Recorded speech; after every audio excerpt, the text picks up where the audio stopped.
आइए हम लोग बैठ जाएं कुछ समय, उसके वचन की ओर देखें। मत्ती रचित सुसमाचार 11वां अध्याय, उसका 1 से लेके 6 वचन हम पढ़ते हैं। जब तक वचन स्क्रीन पे आता है तब तक अपने पड़ोसी को देखकर आप मुस्कुरा सकते हो, कह सकते हो कि प्रभु आपसे बहुत प्यार करता है। अब पूछो एक सवाल उनसे भी, क्या तू प्रभु से प्यार करता है?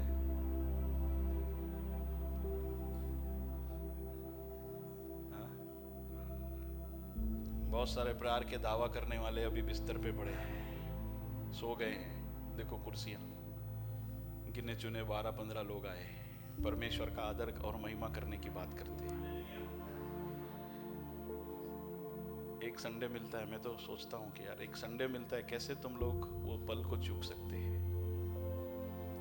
अपने पड़ोसी को बोलो ये पल चूकना मत। हालेलुया। कितना अद्भुत है नहीं? राजा मिलने के लिए आता है हमसे, स्वर्ग की महिमा को छोड़कर, सिंहासन को छोड़कर हमसे मिलने के लिए आता है। हम कहते हैं वेट कर भाई, वेट कर, अभी मेरा बच्चा सो गया है, अभी मेरा ये हुआ, मेरा फुल के बचाना बाकी है।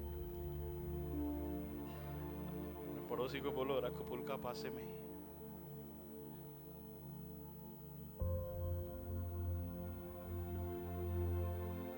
इस दिन हम समझ जाएंगे कि ये सौभाग्य है, ये आदर है परमेश्वर का।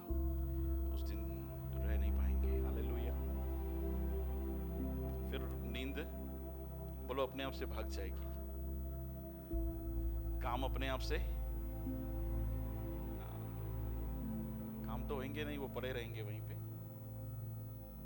कोई ऐसा है जिसका काम घर पे छोड़ के आया हो तो चला जाता है, भाग जाता है बाजू वाले के घर पे? अरे यार बाजू वाले के घर पे चला गया है? तो जब भी ऐसा लगे यार आज तो बहुत काम है, थोड़ा लेट जाता हूं, तो काम को बोलने का, रुक जा आके करता हूं। और सच बताता हूं वो आपकी सुनेगा और कहीं जाएगा नहीं। आप आजमा के देखना है तो आजमा के देख लो। एक दिन भी पड़ोसी के घर पे चला जाए तो बोलना भैया आप गलत हो।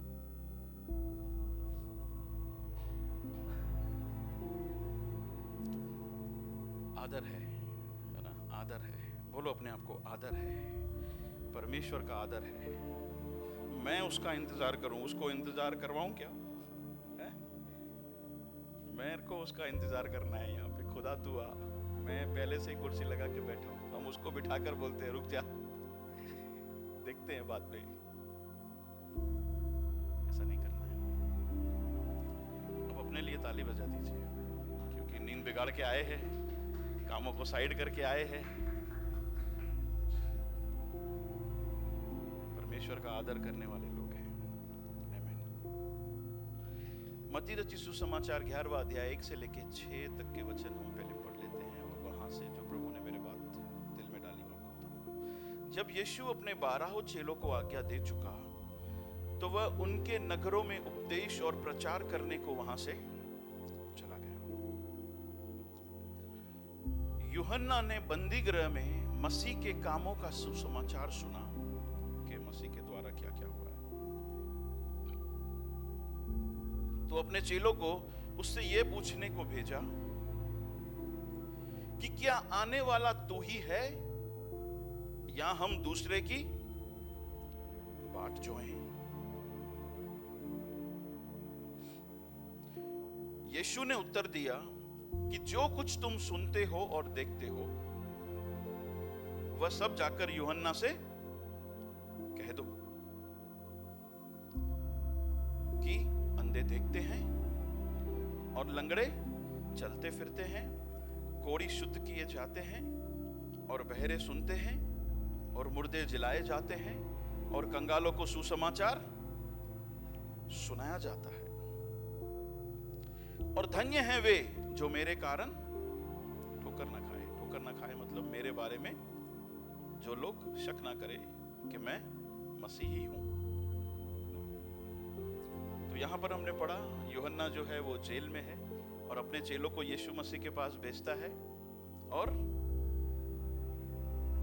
पूछवाता है कि क्या आने वाला मसीह तू ही है, या हम किसी और की बात देखें? सवाल आता है कि यूहन्ना बपतिस्मा दाता जो है, उसने तो खुद यीशु मसीह के बारे में गवाही दी थी कि ये मसीहा है, इसके ऊपर मैंने पवित्र आत्मा को उतरते हुए देखा है, स्वर्ग को खोलते हुए देखा है। तो ऐसा क्या हो गया अभी कि यूहन्ना जो है अचानक से डाउट करता है, शक करता है? क्या यूहन्ना से कुछ गलती हुई थी क्या? कुछ मिस्टेक हो गई थी क्या? तो फिर वो शक क्यों करता है? देखो, यूहन्ना से कोई भी, अपने पड़ोसी को देख के बोलो, यूहन्ना से कोई मिस्टेक नहीं हुई थी। उसने जो सुना था, उसने देखा था, उसने वो बरोबर तरीके की गवाही दी थी। इस बात को और पुख्तानी तरीके से समझने के लिए जब यीशु मसीह से पूछा गया कि क्या आने वाला मसीह तू है, तो उसने इनकार किया क्या? नहीं इनकार किया। उसने मसीहा क्या क्या आके करेगा वो सारी बातें जो है एक अलग तरीके से उसके चेलों को बताया। अब देखो, अंधे जो है देखते हैं, लंगड़े चलते फिरते हैं, मुर्दे जिलाए जाते हैं, कंगालों को सुसमाचार, मसीहा आकर ये सारी चीजें करना है। तो यीशु मसीह यूहन्ना के चेलों को एक अलग तरीके से बता के देता है कि यूहन्ना, तूने कोई भी मिस्टेक नहीं की। आपने जो देखा, आपने जो सुना, स्वर्ग को खुलते हुए जो आपने देखा और सुना, उसकी आवाज को, और जो आत्मा को मेरे ऊपर आपने आते देखा, उसमें कोई भी मिस्टेक नहीं थी। यीशु मसीह ने इनकार नहीं किया कि वो खुदा है, वो मसीहा है सारे संसार का। तो फिर सवाल आ जाता है कि यूहन्ना क्यों डाउट करता है जबकि उसने साफ साफ इन सारी बातों को देखा? इसके पीछे का कारण है क्योंकि यूहन्ना ने खुद कहा कि मैं मसीहा नहीं हूं, मैं वो ज्योति नहीं हूं। एक आम इंसान था, आपकी और मेरी तरह यूहन्ना।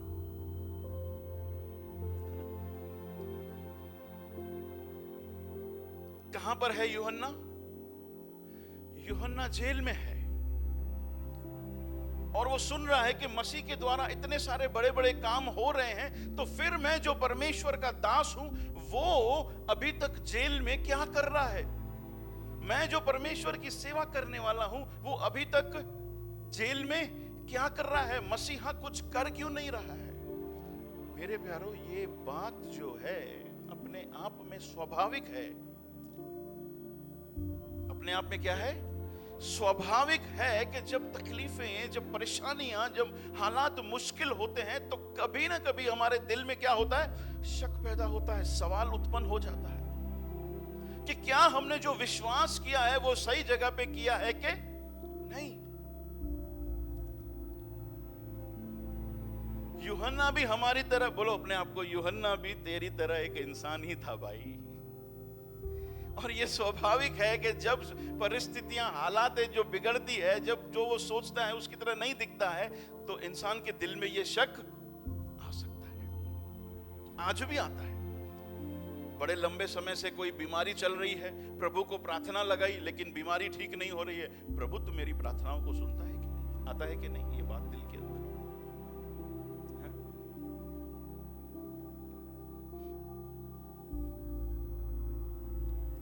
प्रभु यीशु मसीह के पास आए, प्रार्थना करवाया, प्रभु मुझे आप बच्चे का दान दीजिए, लेकिन कोई बच्चा नहीं। अंदर से होता है, प्रभु तो मेरी प्रार्थनाओं को सुनता है कि नहीं? अचानक से बालकों की मौत हो जाती है, प्रभु ये मेरे साथ क्यों हो गया? होता है कि नहीं?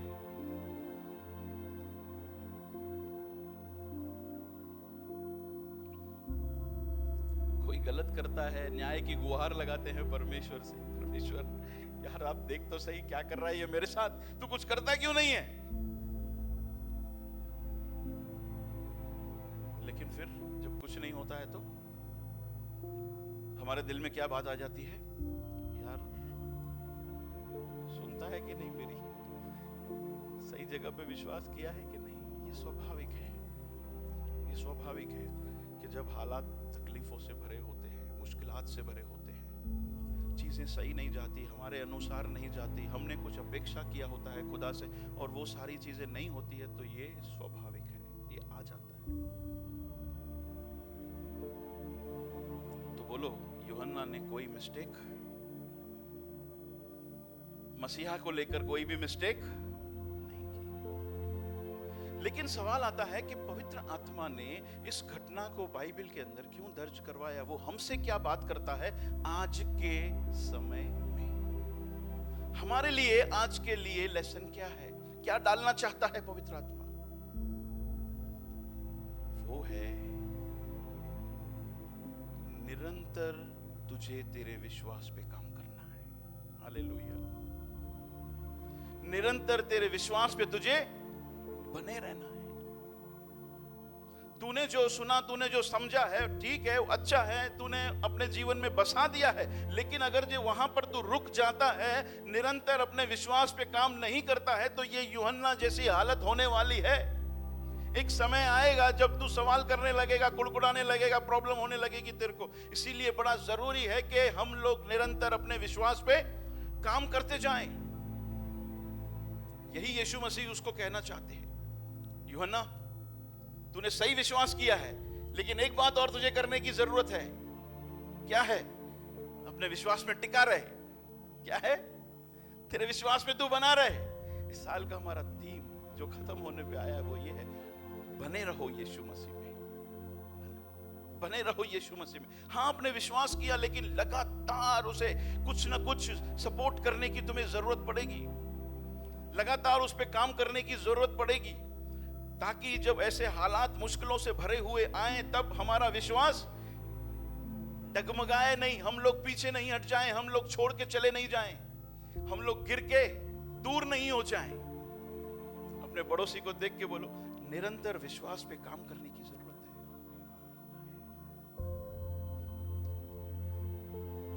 है। यही यीशु मसीह ने यूहन्ना के साथ भी किया।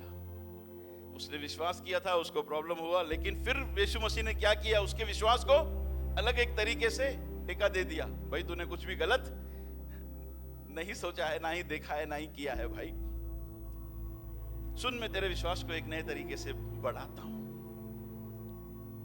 फिर कुछ करके दिखा दिया, बोला देख। समझ पा रहे हो? आज का शीर्षक है अपने विश्वास में बना रहे। अपने विश्वास में पवित्र आत्मा ने इस बात को मेरे दिल में डाला। बहुत सारे लोग गाड़ी लेके चल पड़ते हैं, लेकिन मुकाम पे नहीं पहुंचते, क्योंकि बीच की तैयारी नहीं है। गाड़ी लेके चल गए, देखा ही नहीं गाड़ी में पेट्रोल है कि नहीं। भाई अरे भाई ना, वो 10 कुंवारियों का सुना ना आपने? 10 कुंवारियां, जिसमें से 5 मूर्ख थी, 5 बुद्धिमान थी। दोनों ने शुरू किया था, दोनों परमेश्वर की दुल्हन है, लेकिन 5 मूर्ख है। क्यों? उनको सारी जो चीजें करनी थी वो नहीं किया, लेकिन जो बुद्धिमान थी उन्होंने एक्स्ट्रा तेल भी लेके रखा। इसका मतलब है उनकी तैयारी जो है वो संपूर्ण थी। उनको जो जो करना था वो सारी चीजों को सोचकर उन्होंने अपने जीवन में जोड़ दी गई। उन्होंने सोचा कि हो सकता है ऐसा हो तो फिर हम क्या करेंगे, लेकिन मूर्खों ने नहीं सोचा, भैया हमने विश्वास कर लिया, अब क्या नहीं। बोलो, विश्वास पे लगातार काम करना है। अब आते हम लोग हमारे मुख्य सवाल की ओर कि ऐसा क्या करें भैया ताकि हमारा विश्वास बना रहे। कौन सी चीजों का ध्यान रखना जरूरी है, या फिर कौन सी वो बातें हैं जो मदद करेगी हमारे विश्वास को बनाए रखने के लिए, यीशु मसीह में बनाए रखने के लिए। अपने पड़ोसी को देख के बोलो, सोना मत। हाँ, तू आ तो गया है। हाँ, बहुत सारे लोग आए नहीं हैं, उनको कुछ नहीं मिलने वाला, लेकिन तू आया है, अच्छा है, गाड़ी ले ली है, जागते रहना, वरना है ना सेम बात, आ तो गया लेकिन कुछ मिल नहीं रहा तेरे को, क्यों? क्योंकि सो गया है। तो अपने पड़ोसी को बोल को सोना मत।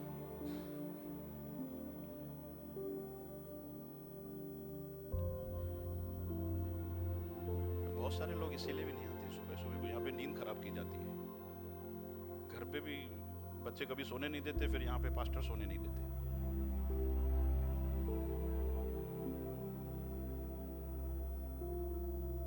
हाँ सच बता रहा हूँ, बहुत सारे लोग यहाँ पर इसीलिए आते हैं, यहाँ पे नींद मस्त मिलती है।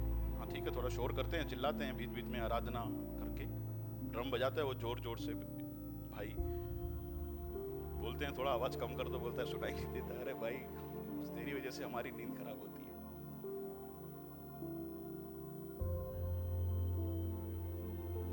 ओके, क्या करें ताकि हमारे विश्वास में हम बने रहें?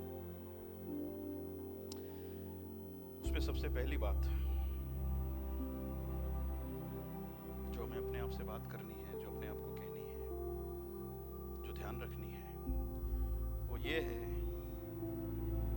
कि जरूरी नहीं है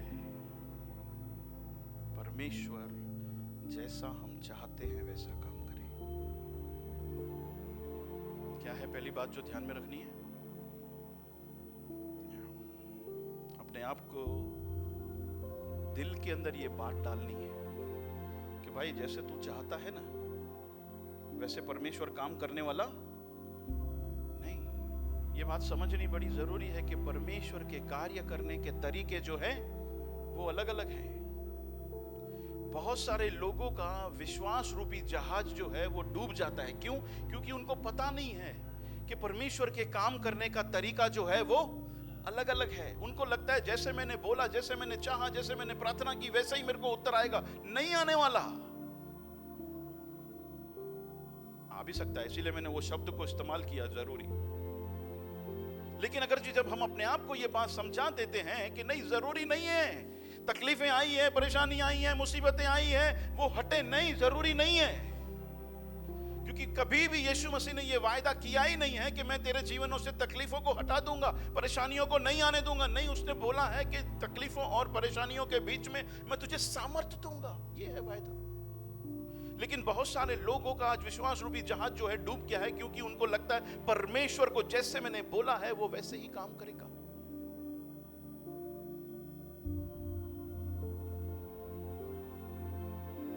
यूहन्ना की भी यही पोजीशन है। उसको लग रहा है कि अभी तक मसीहा कुछ कर क्यों नहीं रहा है। यीशु यूहन्ना को यही समझा रहा है, यूहन्ना समझ ले, तूने जो विश्वास किया है वो सही है, तेरे विश्वास को मैं बढ़ा भी देता हूं, लेकिन तू ये अपेक्षा मत कर कि परमेश्वर जैसा तू चाहता है वैसा काम करे। नहीं, उसकी प्लान्स और उसकी योजनाएं बोलो इंसान की समझ से परे है। एक चीज करनी है, सरेंडर, समर्पण करना है। हमें कहना है खुदा तू जैसा करता है वैसा होने दे। हालेलुया। समझ पा रहे हो? बहुत सारे लोग परेशानियों तकलीफियों के बीच में सवाल करते हैं, कुड़कुड़ाते हैं। कारण यही है क्योंकि उन्होंने इस बात को माइंड में डाल दिया है, उन्होंने इस बात को समझा नहीं है कि परमेश्वर के तरीके अलग हैं। वो कभी चंगाई देता है, कभी नहीं भी देता है। दानियल को परमेश्वर ने, शद्रक मेशक अबेदनगो को परमेश्वर ने क्या किया? सिंहों के मान से, आग में से बचा लिया। लेकिन कितने ऐसे नबी हैं पुराने नियम में जिनको सबको बचाया? हाँ? सब परमेश्वर एक ही तरीके से काम करता है। जो उससे भय मानते हैं वो हमेशा उनको संभाल के बचाए रखता है तकलीफों परेशानियों से। तो फिर क्यों मरने दिया बाकी सारे नबियों को?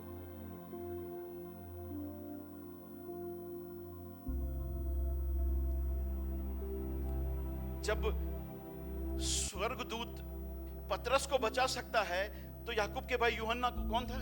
याकूब का सर कटवा दिया कि यूहन्ना का? याकूब का सर कटवा दिया। है? याकूब का सर कटवा दिया। एक ही जेल में दोनों जने बंद हैं एक ही समय पे, लेकिन याकूब को मरने दिया हेरोद राजा के द्वारा। लेकिन उसी समय पतरस को क्या करता है स्वर्गदूत? सोच के देखिए याकूब की बीवी क्या बोलेगी? पार्शलिटी करता है। पतरस जो खास थी ना, पतरस तेरा खास है ना, इसीलिए मेरा पति तेरा खास नहीं होगा, इसीलिए इसीलिए मेरे पति के जीवन में ही, मेरे बच्चों के जीवन में ही तूने ये सारी तकलीफों को आने दिया है। नहीं, उसकी योजनाएं अलग है, उसके तरीके अलग हैं, उसकी मर्जी, वो राजा है, वो मालिक है।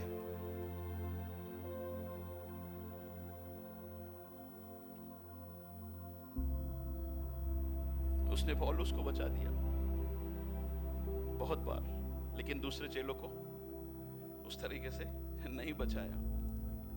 उसने मूसा को तंबू बनाने के लिए कहा, इस तरह से बनाना,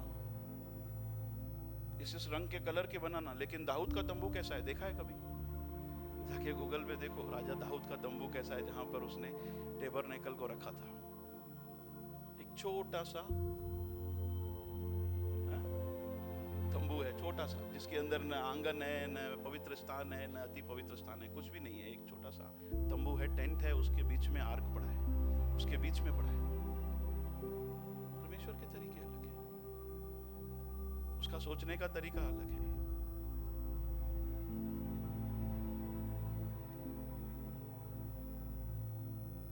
कभी वो चंगा कर देता है तो कभी नहीं करता।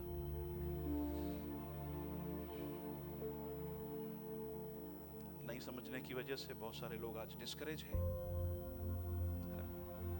बहुत सारे लोग जो है आज पीछे हट गए हैं। बहुत सारे लोग जो हैं वो उन्होंने टेढ़ा मेढ़ा रास्ता अपना लिया है।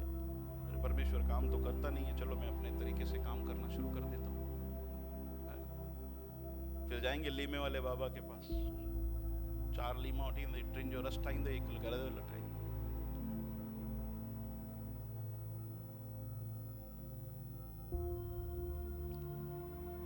बोलो लींबू बाजार से खरीदो, बोलो अपने पड़ोसी लींबू बड़ी बाजार से खरीदते, ये बाबा के पास नहीं जा लींबू खरीदते।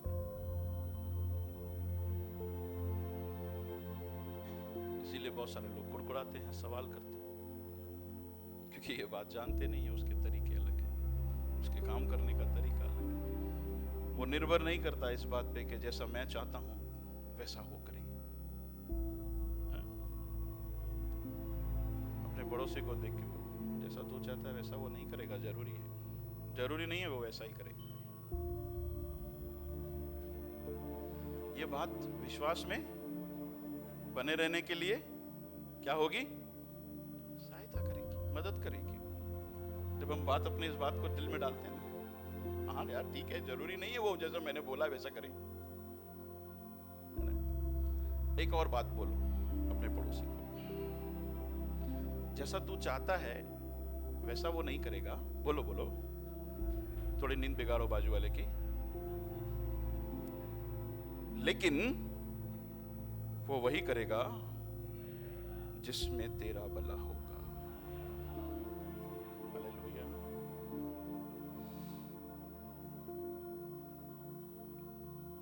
और ऐसा करने के लिए हो सकता है मेरे प्यारों कि थोड़ा रास्ते तकलीफ वाले आए। ऐसा करने के लिए हो सकता है कि थोड़ा वो लंबे रास्तों से लेकर जाए। ऐसा करने के लिए हो सकता है कि वो तुम्हारे बीच में तुम्हारे लोगों के साथ या फिर तुम्हारे साथ ऐसे लोगों, तुम्हारे जीवन में ऐसे लोगों को भेजे जो तुम्हारा फायदे उठाए, तुम्हें सताएं, तुम्हें परेशान करें, तुम्हारी निंदा करें, तुम्हारे साथ चीटिंग करें, तुम्हें गालियां दें, तुम्हारे सामने अच्छे होने का ढोंग करें लेकिन पीछे खंजर भोंकने वाले। हाँ ऐसा होता है, क्योंकि उसके तरीके अलग हैं, उसके काम करने का तरीका अलग है, क्योंकि उसके तरीके अलग हैं, उसके काम करने का सोच अलग है, सब कुछ अलग है। इसीलिए अगर जो वो हमें बहुत बार बनाना चाहता है ना, तो वो ऐसे लोगों को भेजेगा। अपने पड़ोसी को बोलो भेजेगा, तेरे जीवन में ऐसे लोगों को भेजेगा जो तेरा फायदा उठाएंगे, जो तेरे से चीटिंग करें। ऐसे लोगों को साथ में रखेगा जो समझेंगे नहीं तुम्हें। हाँ ऐसे लोगों को रखेगा। क्यों? खबर है क्यों? क्योंकि वो हमें बनाना चाहता है। हालेलुया। वो लोगों को भेजता है ताकि हमारे विश्वास को नए स्तरों पे लेकर जाए। निरंतर इस बात को ध्यान रखना मेरे प्यारों, जरूरी नहीं है जैसा मैं चाहता हूं वैसा वो करे, लेकिन वो जो करेगा वो मेरा भला होगा। अगर जो कोई ऐसा इंसान उसने मेरे जीवन में कोई ऐसा रखा है, तो बोलो अपने आप को वो तेरा फायदा दे, फायदा, वो तेरे को फायदा देगा।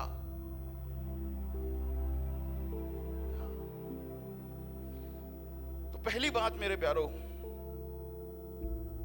जो बात ध्यान रखनी है विश्वास में बने रहने के लिए, जिसकी वजह से बहुत सारे लोगों का विश्वास रूपी जहाज जो है डूब गया है, जहां डूब जाएगा, क्योंकि वो अपने दिल में ये बात नहीं बना के रखेंगे। कौन सी? जरूरी नहीं है कि जो मैं चाहता हूं वो वैसा काम करे, नहीं करेगा।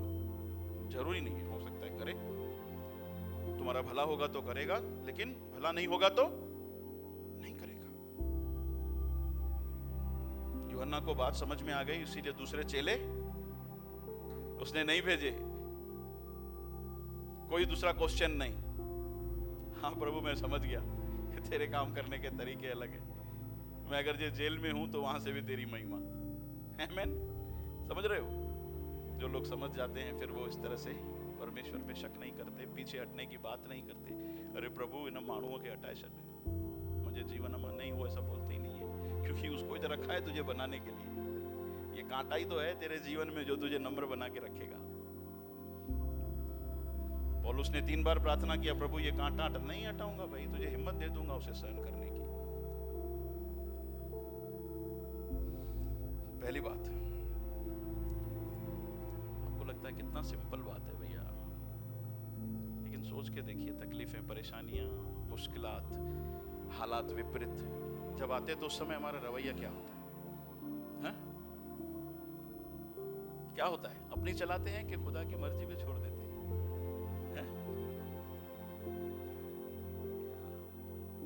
अपनी इसीलिए चलाते हैं क्योंकि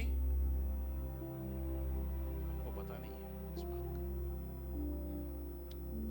ओके, दूसरा हमें क्या करना है विश्वास में बने रहने के लिए? रोमी की पत्री 10वां अध्याय 17। क्या आप समझ पा रहे हो मैं जो कह रहा हूं? जो नहीं समझ रहे हैं वो हाथ को ऊंचा करते हालेलुया बोलते हुए, और जो समझ रहे हैं अभी हालेलुया बोलते हुए हाथ को ऊंचा करते। अरे यार आने पास से और सोची न समझे में ऐसे सुठो समझाई तभी न समझे में ऐसे मानू मुझे जरा छा सोची ना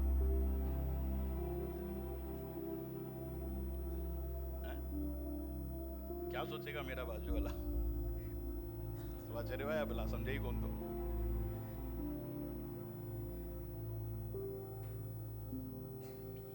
ओके, क्या लिखा है?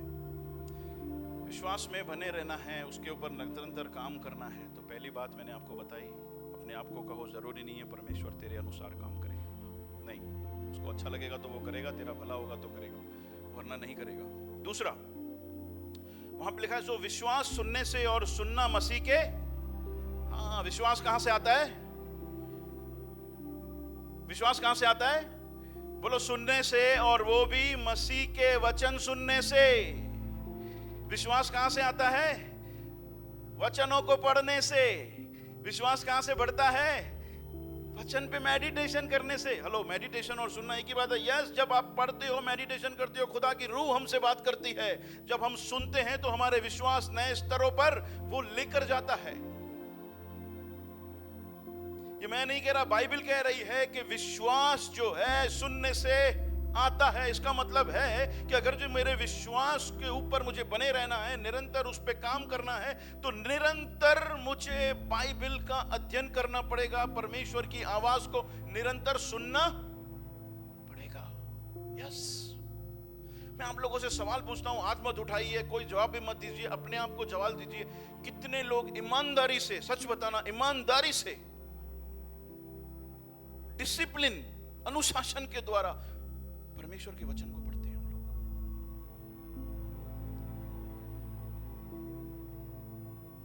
मेरे को जवाब मत दीजिए और मेरे को इस तरह से देखिए भी नहीं। और अच्छा सवाल करे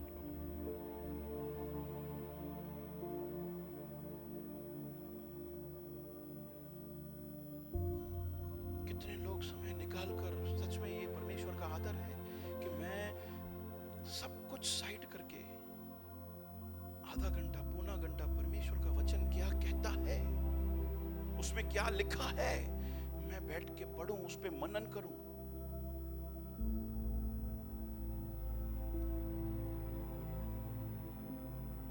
मेरे मालूम, मुझे पता मालूम है कि बहुत बार हमारे जीवन से वही सारी चीजें क्यों निकलती है जो वचन के खिलाफ है। क्यों? कारण क्या है? हाँ, बहुत सारे कारण हो सकते हैं। पहला कारण है पता है लेकिन फिर भी हम करते हैं क्योंकि फायदा है ना। वही चीजें क्यों निकलती है? क्योंकि जो परमेश्वर के खिलाफ है। हाँ, पता है, पढ़ा है, लेकिन फायदा है।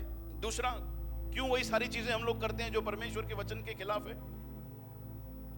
दूसरों को देखते हैं, भैया ये न तो करे तो मांझो क्या, ठेका लेके रखा है क्या मैं ही सब कुछ करूं, इसीलिए भी लोग नहीं करते हैं। बहुत बार इसीलिए भी जो परमेश्वर की बातें हैं हमारे जीवन से नहीं निकलती है क्योंकि हम लोगों को खुश करना चाहते हैं। जैसे राजा हेरोद, पता था यूहन्ना जो है परमेश्वर का नबी है, लेकिन फिर भी सर कटवा दिया। किसको खुश करने के लिए? हाँ, मुझी मासी, मुझे पी, मुझी दादी, मुझी माँ, ये सब नाराज थी वेंदा। अगर जब मैं परमेश्वर के वचन को आदर मान सम्मान करूंगी तो ये नाराज हो जाएंगे।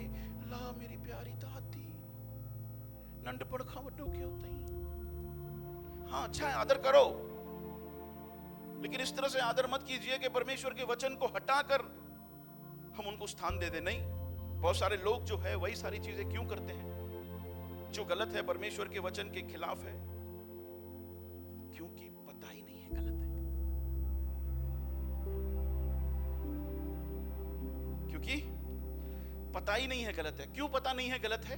क्योंकि लाइफ में डिसिप्लिन नहीं है। बैठ के वचन पढ़ने का हल्के में ले लिया। जब नए नए आए थे तो बैठते थे आधा घंटा, पौना घंटा, 1 घंटा परमेश्वर के साथ, लेकिन आज हमारे पास इतना समय नहीं है, इतना बिजी हो गए हैं कामों के अंदर कि हम लोग 45 मिनट्स परमेश्वर के वचन को लेकर बैठते नहीं है।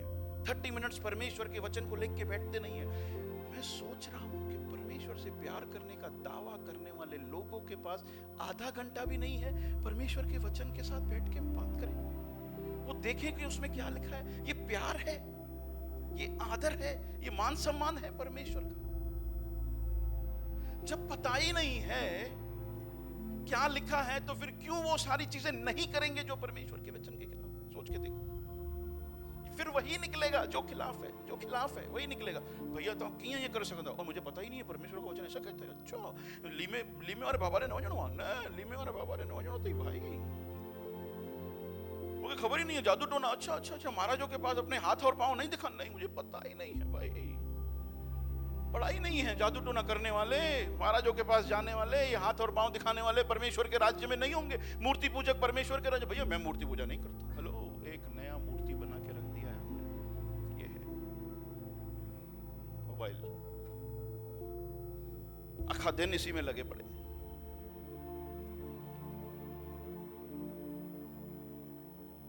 पता नहीं है क्योंकि लोगों ने समय नहीं दिया परमेश्वर के वचन को। प्यारो, अगर जो वचन नहीं देंगे तो पता कैसे, समय नहीं देंगे तो पता कैसे चलेगा कि क्या लिखा है। शैतान बहुत सारे जीवनों में इसीलिए काम करना उसको आसान हो जाता है क्योंकि पता ही नहीं है। और बहुत सारे लोगों को पता है फिर भी वो कॉम्प्रोमाइजर कर देते हैं, इसीलिए भी वो काम कर लेता है। यीशु के पास वो कैसे आया था? वचन लेकर आया था। भले यीशु मसीह को वचन पता था, लेकिन उसके बाद फिर भी वो वचन लेकर आया था। बहुत सारे लोगों को पता ही नहीं है, उसके लिए बहुत आसान है। जिसको पता है फिर भी वो आएगा। हेलो, फिर भी बोलो आएगा। लेकिन पिछली बार भी मैंने बोला था, गिराने नहीं पाएगा। बहुत सारे लोग वचन पढ़ते हैं लेकिन कॉन्टेक्स्ट में नहीं पढ़ते, इसीलिए भी वही सारी चीजें करते हैं जो परमेश्वर के वचन के खिलाफ है।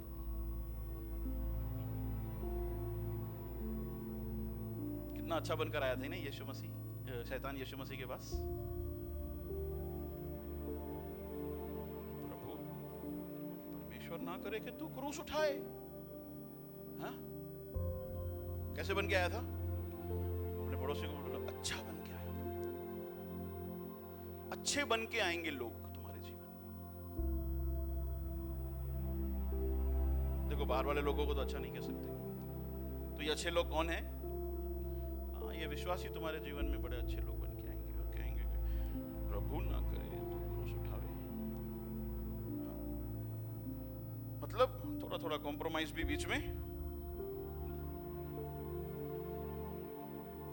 अपने आप को बोलो थोड़ा भी कॉम्प्रोमाइज चलाएगा दूर हो जाएगा। छोटी छोटी बातों को ही शैतान लेकर आता है, हम सीख चुके हैं। समझना है, विश्वास में बने रहना है तो बोलो वचन को पता होना जरूरी है, उसके लिए पढ़ना जरूरी है, अनुशासन जरूरी है, डिसिप्लिन जरूरी है ना? चलो जब वचन को पढ़ने की बात निकली है तो एक छोटी घटना मैं आपको बता देता हूँ, ताकि आप इस घटना को पढ़ देना। जब हम गिनती की पुस्तक पढ़ते हैं अध्याय 22 से लेके 24 तक, अच्छा कितने लोगों ने होमवर्क किया? मेरे को याद आ गया, कितने लोगों ने होमवर्क किया? लज्जा की बातें मैंने बोली थी, लज्जा की बातें कौन सी है, लिस्ट बनाएंगे, किया होमवर्क? अरे यार, मैं सोच रहा हूं कि ये पॉइंट उठाऊं कि नहीं उठाऊं, क्योंकि इसमें भी मैं पूरा तो वचन खोल नहीं सकता, आपको जाके घर पे बैठना है। हो क्या रहा है?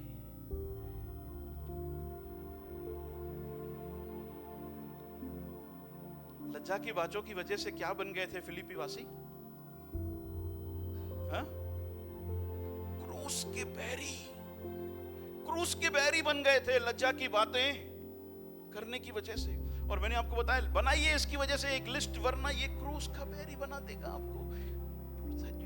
तो भैया वो माई नाई का मवारी मुके भाषण मलना पिया, वो माई मेरी नहीं आई, बर्तन मेरे को, झाड़ू मेरे को, और वो मेहमान भी आ गए। भैया आपको पता नहीं है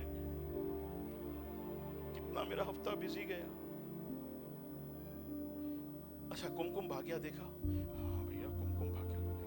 वो अनुपमा देखा? हाँ वो अनुपमा में तो वो क्या, मुझे तो पता नहीं है स्टोरी। एक तो यार ये तो स्टोरी भी थोड़ी बताऊं क्या हो रहा है वहां पे।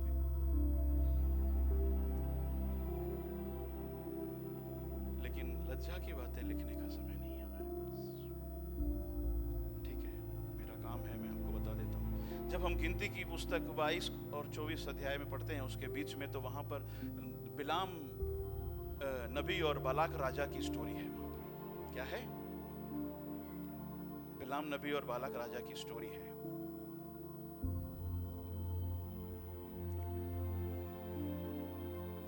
ऐसा कोई है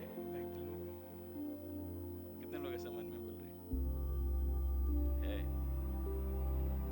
बालाक राजा जो मोआब का राजा है, और वो देख रहा है कि इजरायली लोग मिस्र में से निकले और किस तरह से परमेश्वर उनके साथ काम कर कर उनको जयवंत बनाता हुआ जा रहा है, किस तरह से वो बढ़ते हुए चले जा रहे हैं। इस राजा को डर बैठ गया, क्योंकि उन्होंने डेरा उसके आजू बाजू में खड़ा किया था और उनको लगा कि यार ये मेरे पे चढ़ाई करेंगे तो फिर मेरे को हमारा देश पूरा ले लेंगे। ये डर गया राजा बालाक, वहां पे इस तरह से लिखा है। इसीलिए उसने बिलाम को बुलाया जो नबी है। बालाक राजा को पता था कि ये नबी परमेश्वर से कुछ मांगेगा तो दे देगा। बालाक राजा ने पैसे का थोड़ा लालच दिया बिलाम राजा को। पहले तो मना किया, फिर थोड़ा ज्यादा पैसा दिखाया तो बोला आ जाता हूं, है ना? बात 100, 200, 300, 400 और 500, 1000, 2000 की हो तो ठीक है भैया, मैं कॉम्प्रोमाइज नहीं करता। जैसे ही बात 50,000 की आ गई, अब भैया थोड़ा सोचना पड़ेगा। 500 में तो कोई हिला नहीं सकता मेरे को भाई, लेकिन यार ये 10,000 की बात आ गई, अब क्या करूं? वैसा ही हुआ। बिलाम राजा चला गया बालक के पास, बोलता है कि मेरे निमित्त तू उनको क्या कर, श्राप दे, क्योंकि तू जिसको भी ऊपर आशीष बोलता है, जिसके ऊपर भी श्राप बोलता है, ऐसा हो जाता है। बालाक ने सोचा बिलाम को बुलाता हूं और इजराइल के ऊपर मैं क्या करता हूं, श्राप को बुलवाता हूं। लेकिन जब भी बिलाम मुंह खोल रहा है, आशीष ही आशीष निकल रही है इजराइलियों के लिए। इसका मतलब है परमेश्वर क्या करता है, उन्हें आशीष देना चाहता है। लेकिन गिनती की पुस्तक 25वां अध्याय हम पढ़ते हैं, ये 22 से 24 की स्टोरी है। 25 में क्या लिखा है? गिनती की पुस्तक 25। देखो, मेरे टॉपिक से मैं हटा नहीं हूं, मैं सिर्फ आपको वचन पढ़ने का महत्व समझा रहा हूं। वो कैसे आपके विश्वास के ऊपर आपको काम करने में मदद करेगा। जब आपको पता ही नहीं होगा तो शैतान आराम से, आसानी से गिरा कर रख देगा। और वहां पर भी कुछ ऐसा ही हुआ जो हमारे लिए वहां पर लेसन है। क्या लिखा है? इस्राएली शित्तीम में रहते थे और लोग मोआबी लड़कियों के संग कुकर्म करने लगे। 22-24 में याद रखना, परमेश्वर क्या करता है? उन्हें आशीष देना चाहता है। और जब उन स्त्रियों ने उन लोगों को अपने देवताओं की आज्ञाओं में न्योता दिया, मोआबी स्त्रियों ने, तब वे लोग खाकर उनके देवताओं को दंडवत करने लगे। और जब इजराइली बालपोर देवता को पूजने लगे, तब यहोवा का कोप इजराइलियों पर भड़क उठा। परमेश्वर इजराइलियों को क्या देना चाहता है? आशीष। लेकिन यहां पर हम देखते हैं कि परमेश्वर का क्रोध इजराइलियों पे भड़क उठा। क्यों? खबर है? क्योंकि वो लोग मोआब की स्त्रियों के साथ कुकर्म करने लगे। अब निकालिए गिनती की पुस्तक 21, 31 और उसका 16।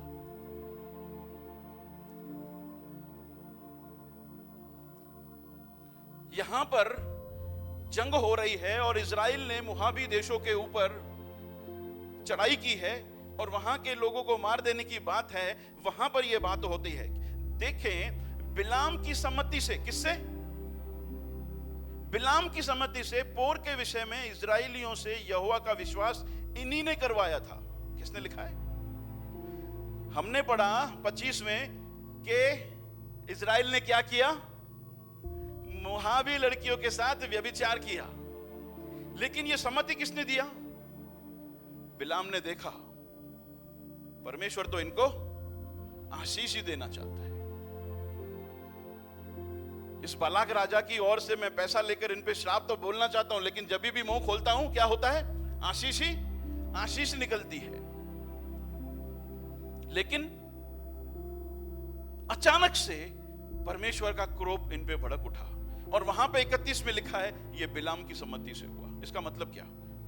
इसका मतलब है बिलाम ने राजा को एडवाइस दिया। क्या एडवाइस दिया? सुझाव दिया। क्या सुझाव दिया? सुन राजा, मैं तेरे को बताता हूं, परमेश्वर जो है ना, इजराइलियों से बड़ा प्यार करता है, लेकिन वो अपनी पवित्रता को भी प्यार करता है। वो अपनी पवित्रता से समझौता नहीं करेगा। तो अगर जो तू इनके बीच में बर्बादी लाना चाहता है, इनको तबाह करना चाहता है, ये तो मैं कर नहीं पा रहा हूं, लेकिन मैं तेरे को एक सुझाव दे रहा हूं। एक काम कर, लड़कियां बेच। क्या कर? क्या कर? लड़कियां बेच। ये व्यभिचार करेंगे और फिर क्या होगा? परमेश्वर का, हाँ, इनके अंदर, इनके देश के अंदर अपने आप से बर्बादी आ जाएगी। इनके जीवन के अंदर अपने आप से बर्बादी आ जाएगी। क्या कर? इनके बीच में लड़कियों को बेच।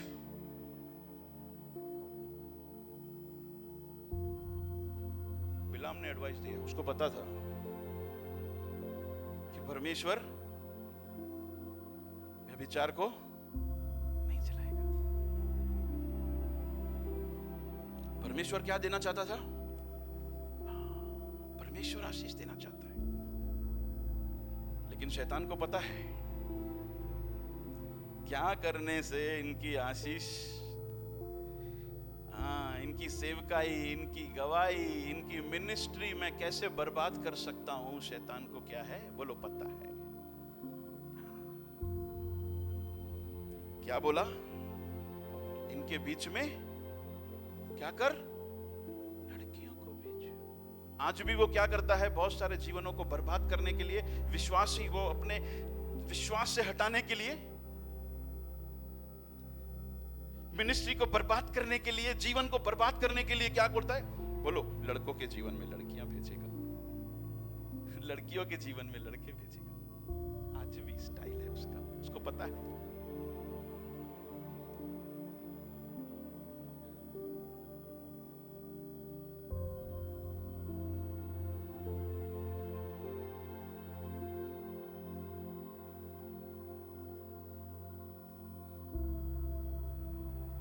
सब कुछ बर्बाद। आज बहुत सारे लोगों की गवाही बर्बाद है।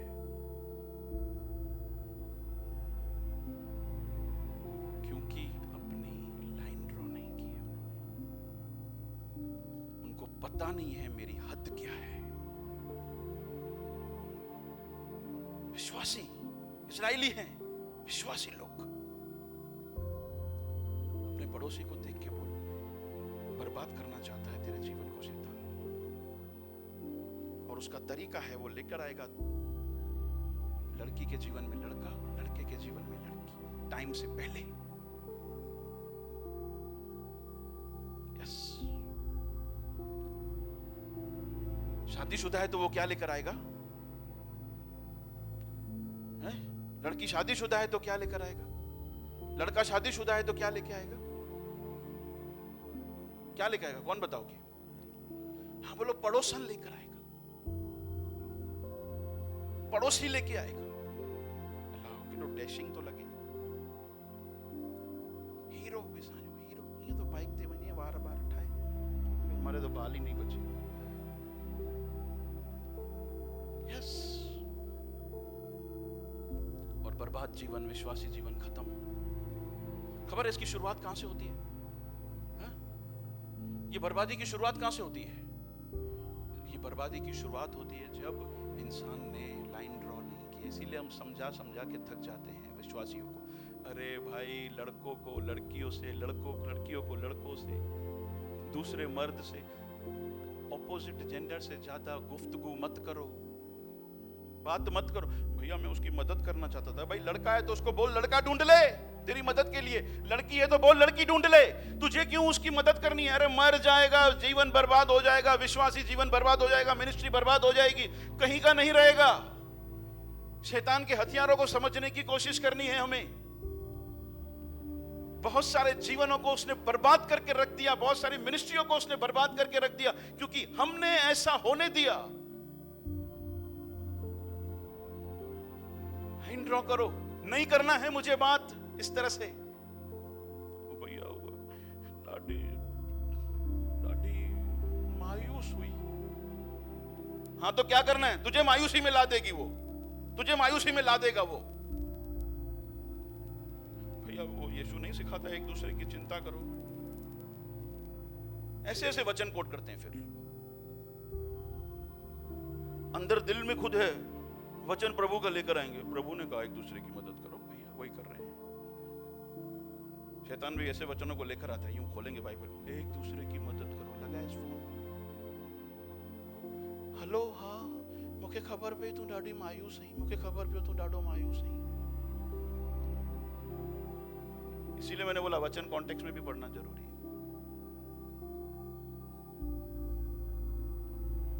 इसकी शुरुआत होती है जब हम लाइन ड्रॉ नहीं करते। इसीलिए मेरे प्यारों समझने की कोशिश करना। ये दो लो चमक है, क्या बोलते हैं, मैग्नेट है, लो चमक। आपस में बात करते रहेंगे तो चिपक जाएंगे। दूर रखो, दूर।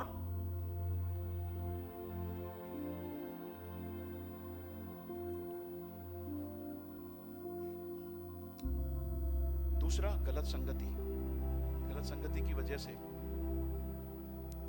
आजकल देखो ना, कभी भी यंगस्टर्स मिलेंगे, तुझे घनी गर्लफ्रेंड थी, तुझे गर्लफ्रेंड ही कौन थी? अल्लाह, तेरी गर्लफ्रेंड ही नहीं है? तू आज के युग का है कि नहीं है? गलत युग में पैदा हो गया भाई।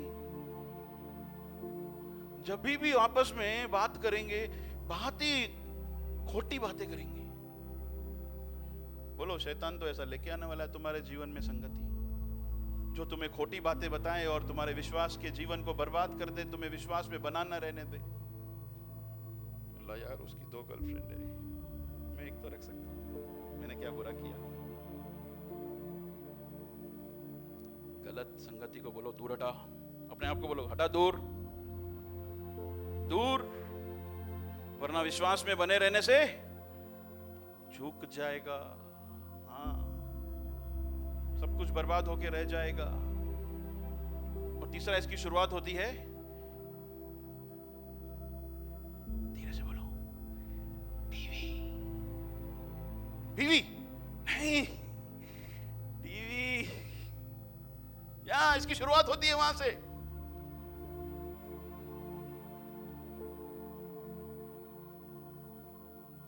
ये मूवियों ने तुझे देखा तो ये जाना सनम। हाँ भाई, पलट, ये गया विश्वासी पलट के अपने नरक में। नहीं समझ, देख नहीं पा रहे हो, देख नहीं पा रहे हो, है ना। बहुत बार, बहुत समय पहले एक मूवी आई थी, कौन सी थी वो, रति अग्निहोत्री और कमल हसनान की, एक दूसरे के लिए हवा की सरवाई, हम बने तुम, ये सॉन्ग था। उसमें बेचारे लात में कूद के मर गए और उसके बाद कितने लोगों ने सुसाइड किया। शैतान की बातों को समझने की कोशिश करो, वो कैसे बीज बोता है, समझने की कोशिश करो। ये पलट पलट करके पलटा के मार देगा।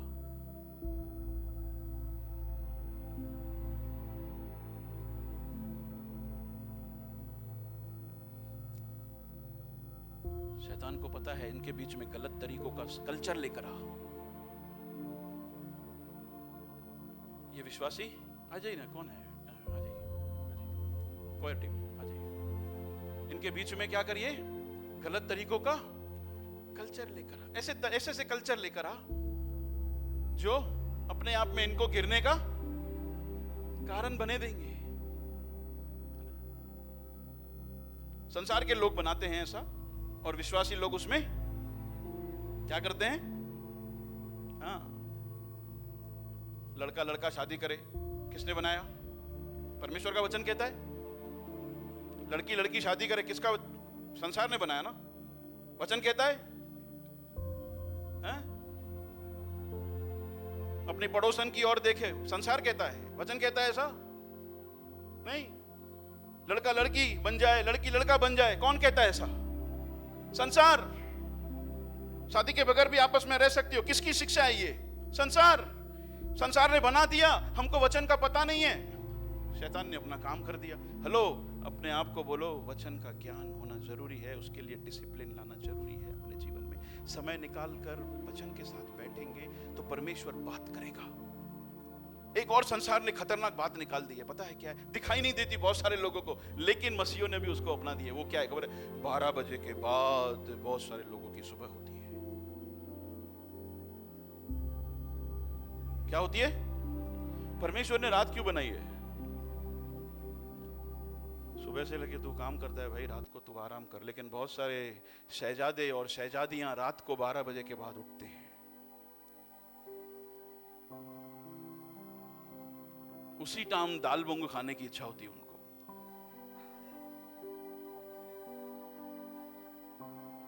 पता नहीं कहां से ये आ गया है सब कुछ। हेलो, अपने आप को बोलो यार, संसार बहुत कुछ बनाता जा रहा है, अपनाता जाएगा तो गिरता हुआ चला जाएगा। मैं सच बोलता हूं आपको, सच बोलता हूं, लंबे समय तक बाहर रहकर रात के समय में आवारा बनोगे।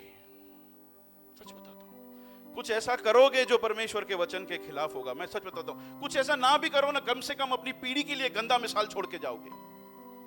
तुम बड़े स्ट्रांग हो ना, 12 बजे के बाद, 11 बजे के बाद बाहर निकलते हो, 3-3, 4-4 बजे के बाद, ठीक है, वादा नहीं है। मैं आपको गारंटी लिख के देता हूं, आपके बच्चे नहीं संभल पाएंगे, लेकिन शुरुआत आपने की है उसकी। परमेश्वर को कहें, परमेश्वर मेरी आंखों को खोल दे, मुझे समझने की सामर्थ्य वचनों को। शायद ये बात नहीं लिखी है वचन में। कहां लिखा है भैया 12 बजे के बाद बाहर नहीं निकलने का? हेलो, सब कुछ वचन में परमेश्वर ने नहीं लिख के दिया, पवित्र आत्मा भी दिया है। तुमको देखना है कि क्या हो रहा है आज बाहर 12 बजे 11 बजे के बाद। कौन से अच्छे घर के लड़के बाहर 11-12 बजे के बाद बाहर निकलकर आवारागर्दी करते हैं?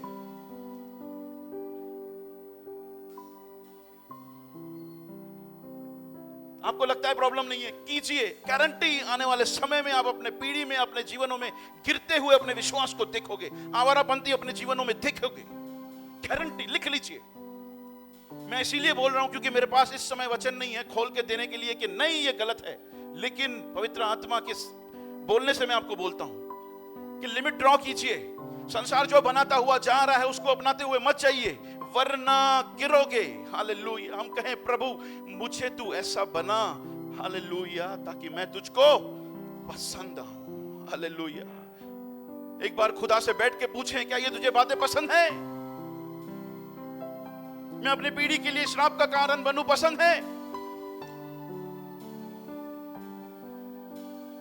नहीं मेरे प्यारो, अगर ये विश्वास में बने रहना है तो वचनों को मनन करना है, परमेश्वर से मांगना है, प्रभु मुझे वो आंखें दे दे,